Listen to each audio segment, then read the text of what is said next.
So does size matter? Is bigger better? That's the question. And it's a conversation I have with a lot of people. So you might be thinking that you'd like to get a rental place to generate a bit of income. Maybe you've got a pot of money. Maybe you want to turn your own home into a rental property as well. Now, if you've got a big property, you need to think about occupancy and who's going to be using it.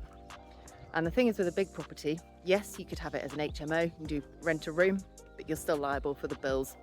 You've got to think about the sort of people that you're going to have staying in there as well.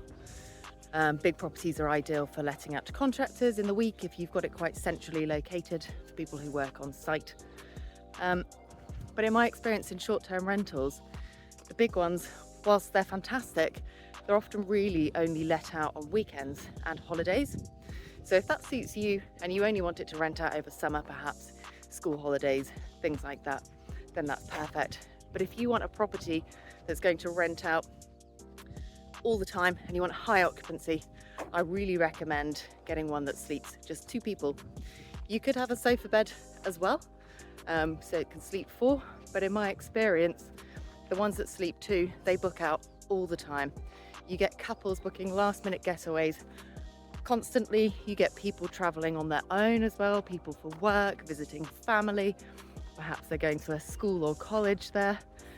And so that way you're going to get people in there all week, all weekend, holidays, weekdays, off peak, on peak.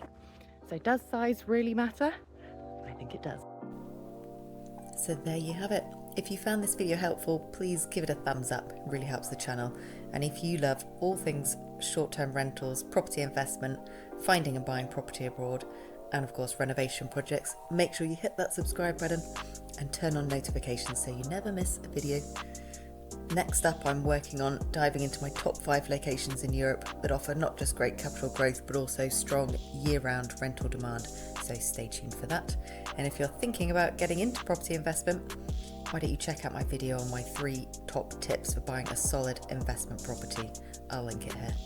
Thanks for watching, and I'll see you in the next one.